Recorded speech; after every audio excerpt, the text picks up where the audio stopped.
So we are in chapter number 5, and today we are covering shlok number 21 and 22.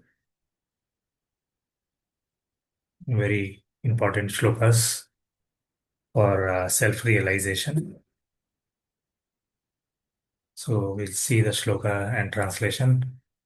Bahyas sarpaseshu asakta atma vidamti atmani yat sukham sa brahma yoga yuktatma sukham akshayam ashnoti. Translation by His Divine Grace, A.C. Bhaktivedanta Srila Prabhupada ki jai. Such a liberated person is not attached to material sense pleasure, but is always in trance, enjoying the pleasure within.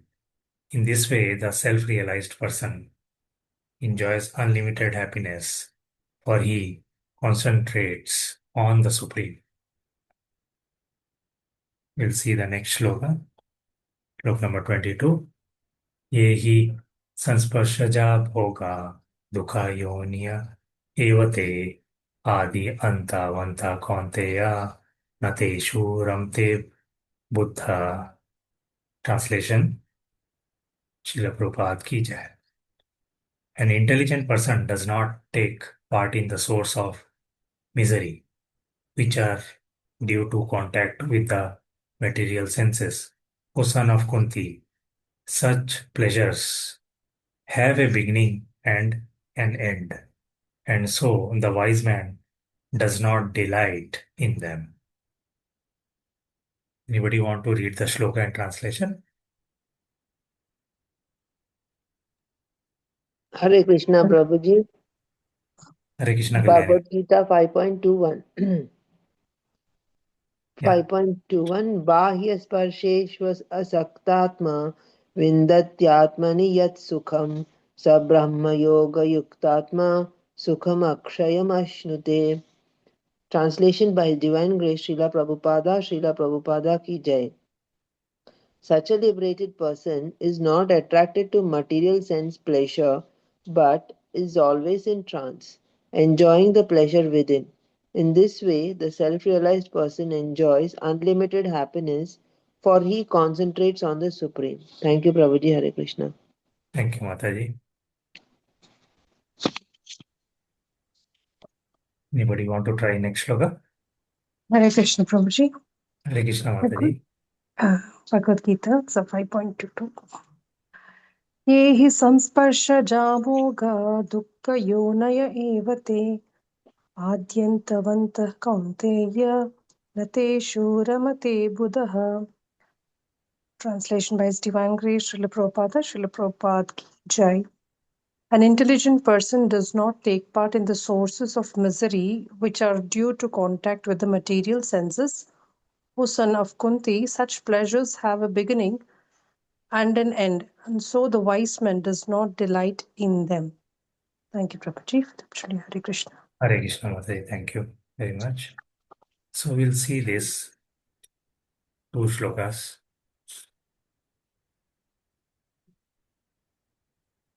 So we'll go try to understand this too. So there is a problem and there is a solution. So actually both the shloka have described the problem and the solution. So we'll try to understand this. So you see the verse summary. It says the liberated soul is detached from external sensory objects, enjoying intrinsic happiness within. So in this one particular line, what is the problem and the solution is described. So problem is the attachment. And it is telling to detach. And also it is suggesting that the actual happiness comes from within. But if you see how we are searching for external happiness, we think that the happiness resides externally. But actually the actual happiness reside when we turn internally. So, by concentrating on the Supreme via Brahma Yoga, one attained imperishable, unlimited bliss. So, you see that there are four steps if you want to progress in realization. And if you break down this slok number 22, we can clearly understand this. These four lines actually is giving you the four-step progression for realization. So we'll break down each of them. So Bhaya Sparseshu Akshatma. That means detachment from external stimuli. That is refusing to get overly agitated or excited by the external sensory prompts. So what it means?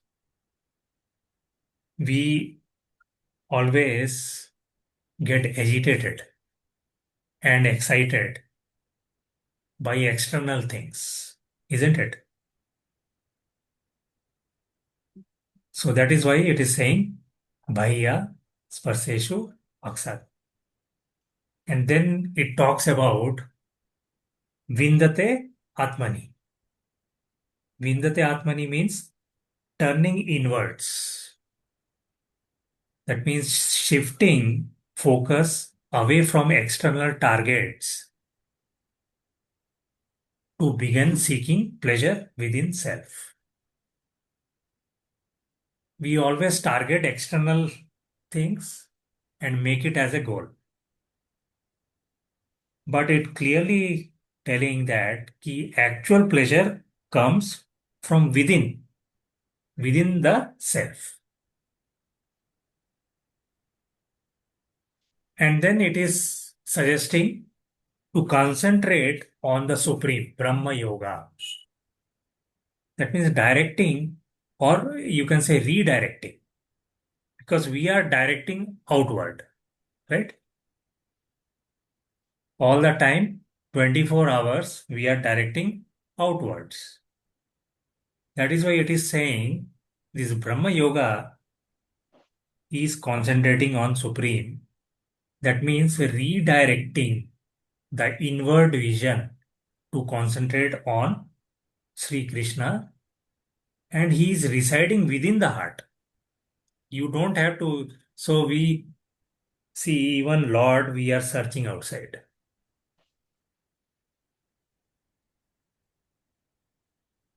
Whereas Lord Krishna is residing within the heart. And we are complaining ki, have you ever seen Lord? Have you ever seen his glories? So we feel that, this external sensing objects is everything. And then it is talking about Sukham Akshayam Ashnoti. That means relishing imperishable bliss. That means moving from initial a small taste of spiritual joy. Vindate. So small taste of spiritual joy to continue, or it is continuous, unbounded, inexhaustible spiritual experience. Akshaya Sukham, unlimited happiness. So you see that these are the four steps of realization. So when you actually compare this material and spiritual mechanics, how they looks like, this if you try to differentiate between the material and spiritual, both are three step. So if you see the material mechanics, how it works, external force or focus, So material, what is the external focus? The material sensory contacts. And the second step is the physical or bodily, and the third will be exhaustible pleasure. These are the three stages, or you can say, of the material mechanics, how it works, which we all the time we are concentrating. So I will repeat this. The material mechanics is material sensory contacts, physical bodily, and then the exhaustible pleasure. So what it means? So through sensory contacts or the bodily physical way, we try to take pleasure. As you know, since we are part and parcel of Lord, we always look for Ananda.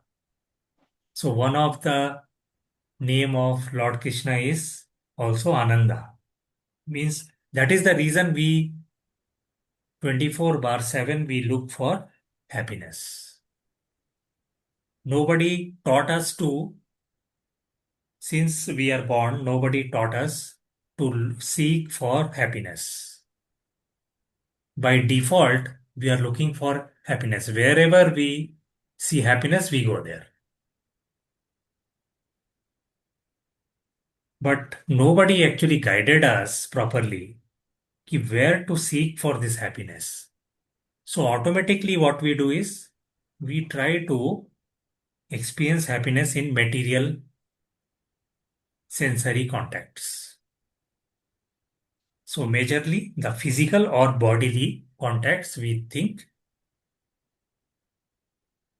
we can get the pleasure. But then the last stage of this is what? Exhaustible pleasure, which is also called as kashaya, means law of diminishing yield. So what it means? Exhaustible pleasure means it will diminish, it will end. So that is how the three stage happens. First, we make a material contact through our physical or bodily senses, and then it comes to exhaust, the pleasure will ends. Whereas when you see the spiritual mechanics, also called as invert realization, it starts with Brahma Yoga. That means internal focus. So that happens through transcendental soul. And the last stage is imperishable bliss, Akshaya, infinite expanding ocean. Like ocean, there is, you see ocean, it is unlimited. You cannot find the end. Such is the spiritual realization. So it starts with Brahma Yoga. The medium is through the transcendental or soul, and it is imperishable bliss. So actually, if you see, it is also called as antipolar nature of gratification. So what it is meant by antipolar nature of gratification? So we all know that this physical gratification relies on complete bodily identification, right? We see something and we try to get the gratification. So it is completely a bodily identification. And you see, spiritual pleasure is transcendental and non physical. That is why it is very difficult for us to realize this.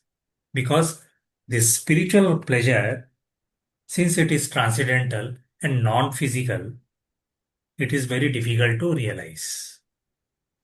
So, because these two forms of pleasure exist in opposite end of the consciousness spectrum, if you see the consciousness spectrum within us, these two forms of pleasure are totally in opposite ends. So engaging heavily in physical sensory will directly inhibits the capacity to experience transcendental peace. What it means? It inhibits. It will stop you whenever you try to take the physical, you engage in physical sensory gratification, it will object you to experience the transcendental bliss. That is why we always say, na, कि if you move toward Maya, you go away from Krishna. If you go towards Krishna, you will automatically move away from Maya. So the moment you start taking pleasure in this physical sensory things, it will it will stop you experiencing the transcendental bliss. So it is very simple. So when you reevaluate the Vedic goals, Karma Kanda versus pure bhakti. So what is the difference? Karma Kanda versus pure bhakti.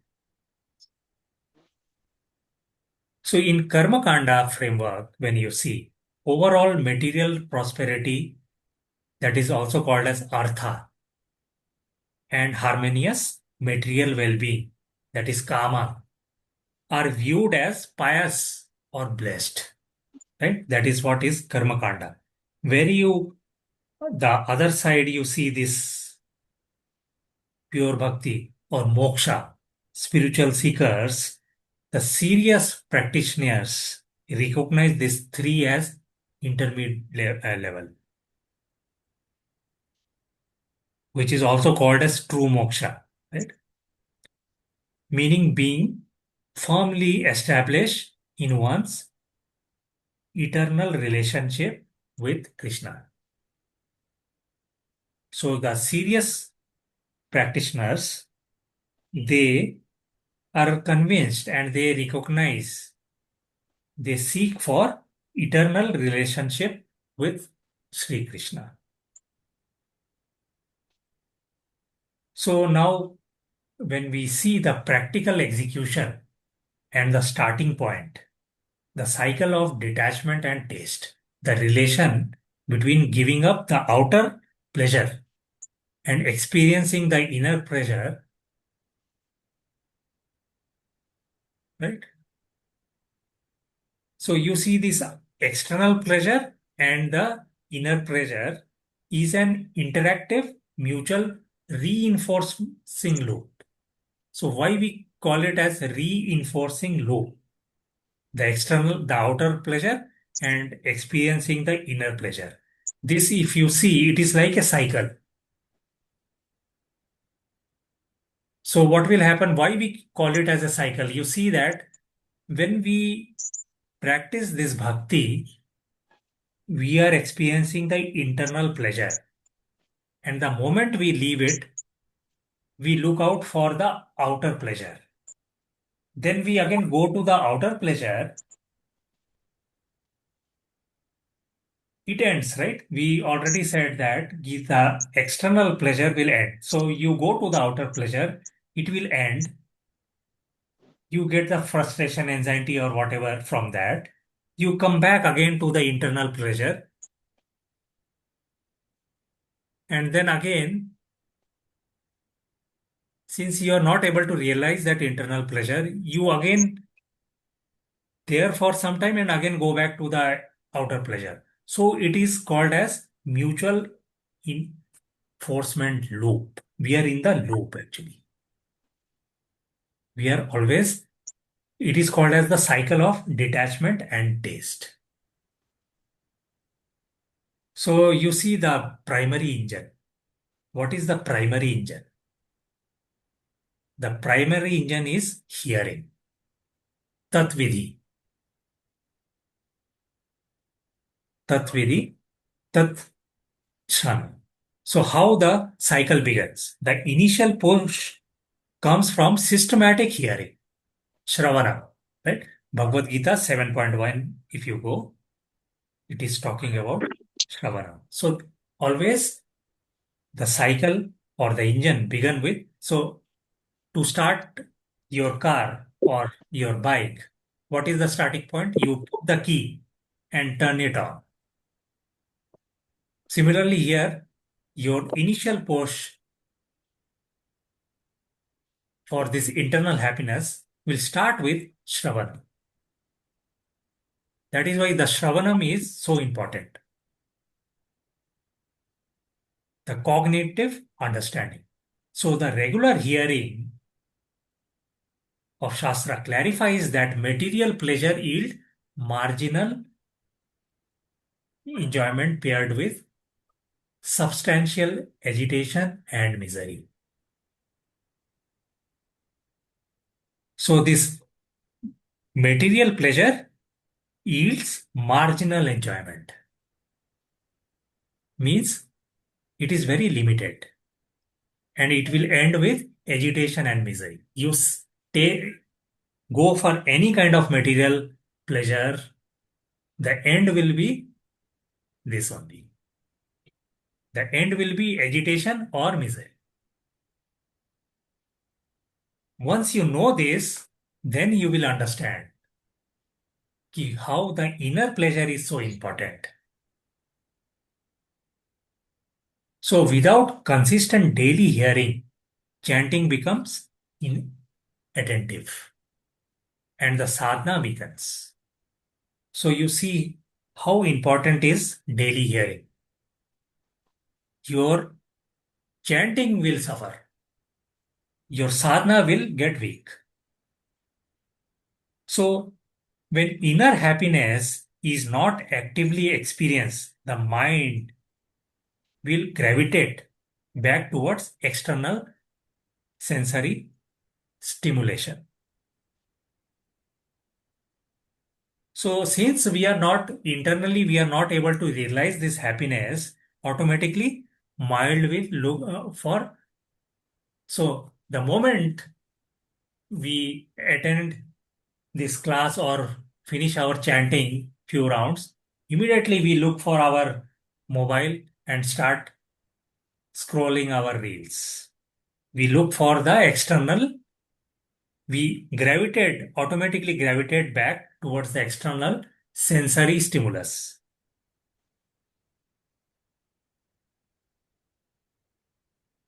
So this hearing is so important. Spiritual hearings are so important. It acts as a protective and driving force that prevents spiritual collapse.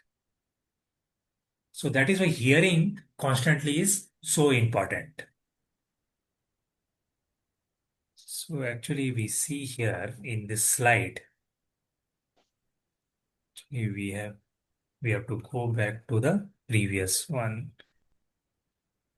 which we were discussing, right? So left hand side bottom, if you see, there is a graph with x-axis and y-axis. X-axis is the horizontal line, y-axis is the vertical line.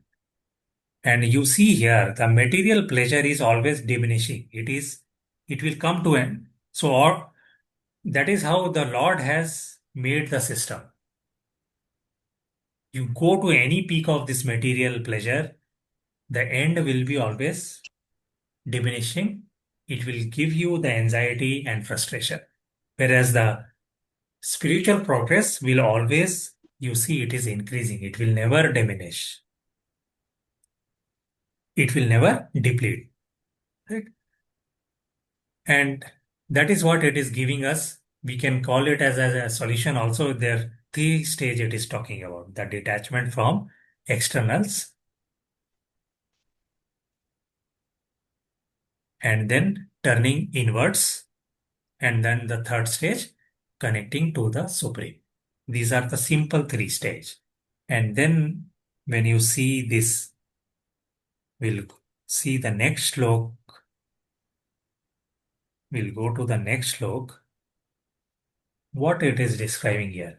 This is again very beautiful one. Pleasure born of contact between the senses and sense objects are the source of misery. Now we are more digging into the detail, how it becomes the source of misery, the sense and sense objects. Because they have a beginning and the end. That's what we just discussed. A wise self-realized person, which is also referring here as Buddha, does not delight in them. So the Buddha is the intelligent person. He never gets so much excited with external pleasures, happiness or distress also, right? So some sparsha, bhoga. Pleasure means bhoga. Bound out of contact, some sparsha between sense objects, sense faculties or sense objects. Like, for example, taste on the tongue. We get taste from the tongue, right? We get taste from the tongue. Touch from the, on our skin, we get the touch. And the, from eyes, we see the beauty, right? The sums, sparsha, bhoga, the pleasures born out of contact between sense objects. Prabhuji, the slide has to change, Prabhu. The slide is the first, Prabhu, that 1, 2, 3. Yeah, yeah. So It has to don't change. go with the slide number. Okay. Okay, No, so that's it is by mistake. okay, So if Prabhu. you Okay, see in the fine. right side, it is talking about 522. Huh? So we try to understand the essence, how it is happening, right? So then you have the dukkha yona, it says. So yona, what is yona? Yonaya. It is mentioning a dukkha yonaya. Dukkha, everybody knows, is the misery, right? Yonaya is the womb, right? We all are born from mother womb, right? So they are the, it is said as, they are the womb of miseries. So try to understand this. We are trying to get more detail. Then it talks about Adi Antavanta, having a beginning and end. Antavanta, beginning and the end. And then Adi means time bound and temporary. So all these external pleasures, we know now it is having a beginning, it is having an end. And then, so that means what? It is time bound. So that is why we called it as temporary. Very simple. Now, na teshu ramte buddha. A wise person, an intelligent person does not delight na ramte. He is not too much revel in such temporary pleasures. So now you see that what happens generally who are not bhakta, they will get too much delighted or they get too much frustrated. Their everything is too extreme. So misery will definitely will happen because we talked about these four miseries. It will come for everybody, whether it is a bhakta or non-bhakta. But non-bhakta, he will be too much agitated when non-bhakta face this without knowing that it always have beginning and end. So all your misery one time will end anyway. Why you bother so much? It is, and why you get too much excited when it is temporary pleasure. So now you see in this slide there is a something called as sandwich of misery. We'll come into that. Before that, we see there is a threefold misery of material. So what is this? Material senses pleasure, promiseness. So you see this material happiness, it will promise you happiness. But it misery through three potential outcomes. What are these three potential outcomes of misery? We'll see this now. Unattainable, unpalatable, unretainable. So unattainable, what it means? So desired form or experience remain out of reach. So what happens? Carving and frustration happens. So what happens? When you see something, let's say we see a, let's say whatever you seek for, where you seek too much pleasure is there. That maybe a luxurious car or a luxurious bungalow, right? What happens? Immediately you get a carving. Ki I want to have this, right? So when it is out of your reach, what happens? You get a frustration. That is why it is called as unattainable. The second one we talked about is unpalatable. The desired object is attainable, but it falls short of expectation, resulting in disappointment. So you see here what happens. Whatever you want to suppose, just now we see that if you are not able to, if you are out of reach of that luxurious car or bungalow, if you are not able to attain it, you get frustration. But what happens if you get it? The moment you get that luxurious car or bungalow, immediately after some point of time, fall short of expectation and resulting in disappointment. Have you realized this or not? Everybody might have realized it. If you don't get something, you get frustrated. The moment you got it, after just some time, it will fall short of expectation. And the third stage, unretainable, that is what happens. You cannot retain that enjoyment for a long time. Why? Because of the bodily capacity. Just now we discussed time bound, right? So the loss is inevitable. Now you think about it, whether you want to have this material enjoyment or not. So which explained very beautifully in this sandwich model. You see in sandwich, what you can see in sandwich, you have the outer layer, the top layer, you have the bread, middle layer, you have all these tomatoes and cucumber, lettuce, everything. And the last layer, the lowermost layer, you have again the bread. So now you try to see this. First layer. First layer begins with hankering or carving, the mental agitation, the obsession. You see a beautiful woman, you see a beautiful car, you see a beautiful bungalow, you see a beautiful prasadam where, not prasadam or what materially we called it as food, a gulab jamun, a kheer in front of you, you have the mental agitation. You have obsession for it. You want to get it. I must have it. This is the first slice, also called as hankering or carving. Then comes the middle layer. What happens there?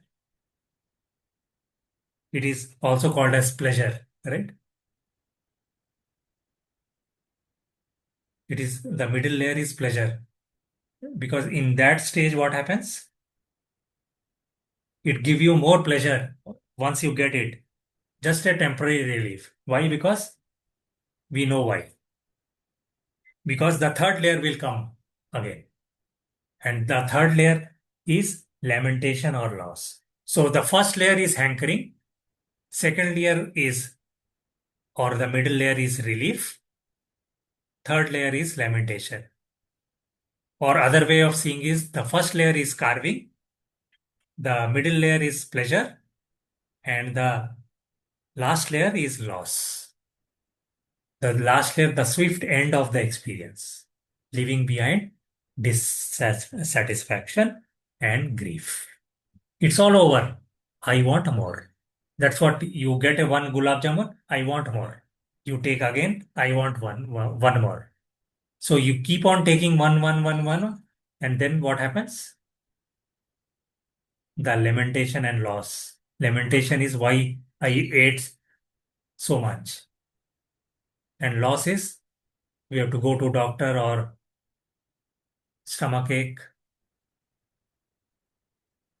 So the womb of misery and realization when we talk about dukkha yoni, womb of misery. So this is a pregnancy metaphor where it talks about engaging in material sense gratification is like conceiving misery. That is why it is called as yoni, womb of misery, dukkha yoni. So the immediate experience may mask what is coming, right? We always think, na, ki, let's eat the gulab jamun. We'll see what comes later. We'll see the sugar spikes up or we'll have bad stomach. Let's see it later. First, enjoy the immediate which is coming, right? This is called as dukkha yoni. Material sense gratification is like a conceiving misery. So you mask what is coming. But the delivery of distress is inevitable and cannot be absorbed. Right? The end, because we know end is misery. Whereas this Buddha or the intelligent person, so there is called as Buddha and Muddha. What is the difference? Buddha and Muddha. What is Muddha? Mudha. Mudha. Prabhupada explains all the time. Mudha. What means? What is Mudha? Buddha is foolish. Foolish people. Foolish person. So the Mudha, foolish, or also called as deluded, he is always entangled, infatuated, and intoxicated by the sensory interactions. Whereas this wise, undiluted Buddha, also called as in Sanskrit Asamudha, recognize the temporary. He identified this is temporary by all the material things. Don't be so much of, don't cry also too much. Don't laugh also too much because this is temporary. Don't laugh at, we say, no, don't laugh at anybody's condition, or don't get so much excited or so much happy with your present situation if you are getting something. It is temporary, time bounded. So choose not to seek ultimate satisfaction in them. Na teshu ramte. Don't get too much involved in it. Right? So that talks about these two slokas in very much detail.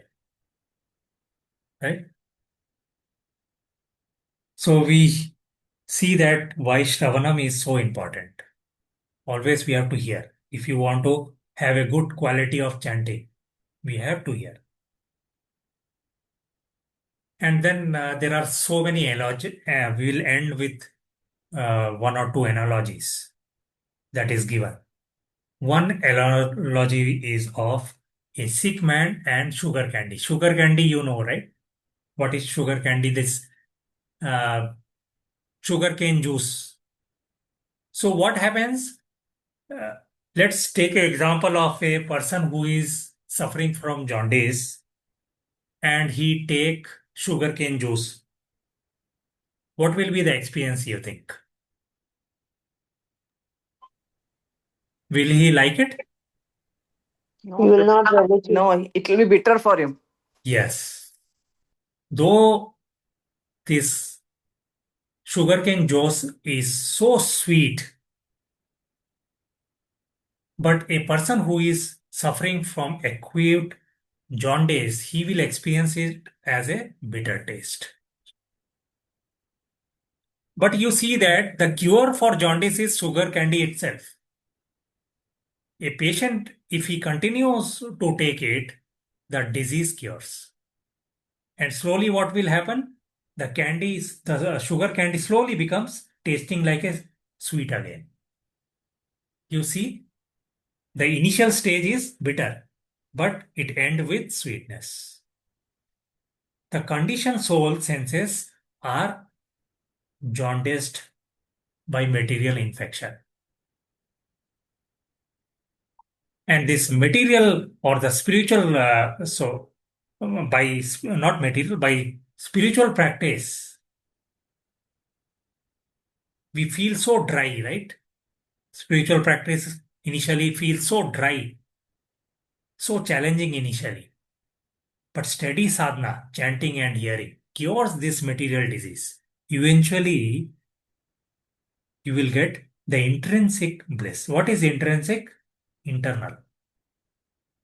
If you see in finance, intrinsic value and extrinsic value. So intrinsic value means what is the actual. So you see, you have a bungalow. The market cost will be something and actual cost will be something. So market will be always try to take more, extremely high cost, but actual, the intrinsic value will be something different. So the intrinsic bliss or the intrinsic value is the most important thing. You go to the shop, the shopkeeper may ask 10 rupees thing, he will ask 20, but you say, no, I will give only 10 rupees because that is the intrinsic value of that material. Akshaya Sukham is the intrinsic bliss of the soul. So you see this, the sadhana, the chanting and hearing actually cures this material disease and eventually reveal the intrinsic bliss. So this is the analogy of sick man and the sugar candy or the sugar cane juice. Another analogy we see about this mriga. Mriga is the deer, right? So what happens? Mriga. In Mriga, Prabhupada quote this multiple times. The musk. What is musk? What we call as musk deer. Kasturi. Yes. The fragrant scent, kasturi. So you see, for a deer, in his navel, he is carrying this kasturi, the fragrant scent, unaware that the fragrance come from within itself. This deer, he runs throughout the forest, over the rock. He crosses all the thorns, trying to locate the source of this kasturi. Until and unless it get exhausted and he's dying, he never realized the source of bliss is inside in his body. The living entity, Jiva, he travel across millions of species searching for happiness in external and temporary body contacts. Right? He is ignorant of this fact that unlimited, imperishable bliss, Sukham, Akshayam, reside within its connection to Supreme Soul, Atmani. So we are doing the same thing, right? Externally, we are running after some or other thing without understanding that the actual happiness is within us. So now you see this. We described this first sloka, right? Oh, sorry, the first slide. Not this one, but this one. Shifting the solution, it is saying the shifting to internal awareness. Atmani Sukham. So Now we know what we have to do. We have to turn inwards. By default, we are outwards. We have to turn inwards. You see that the analogy of iron rod in fire, what happens? Iron rod is cold, dark, and hard. We all know the material quality of iron is it is cold, it is dark, and it is very hard. But when you place inside the fire, the roaring fire, it gradually absorb the quality of fire. It become totally opposite. It become hot. It started glowing. Instead of dark, it become glowing and capable of burning things like fire itself. It like a fire which touch any material object, it burns. So this hot iron, when you touch with something, that will burn. So that means what? The iron absorb that quality. So through Brahma Yoga, linking the mind to Krishna through spiritual practice. So that means we can attain that quality only through spiritual practice. There is no other way. So our material body and senses become fully spiritualized. So we understand that this material body is the problem, womb of dukkha. But we can convert into fully spiritualized it by linking the mind to Krishna. So by immersing consciousness in the fire of devotion service, the practitioner begins experiencing the divine's bliss directly into their everyday actions. Very simple as that. Only by practice. So as we discussed, that initially the taste will be bad, bitter, but gradually taste will come. So even if you are not experiencing bliss in chanting, attending classes, we go to temple, we hear Prabhuji's giving lecture, we look at clock when it will end, when we'll start our prasadam. So gradually things will fall into place only through this spiritual practice. There is no other way. So that will end the session here. Anybody would like to add something or share something?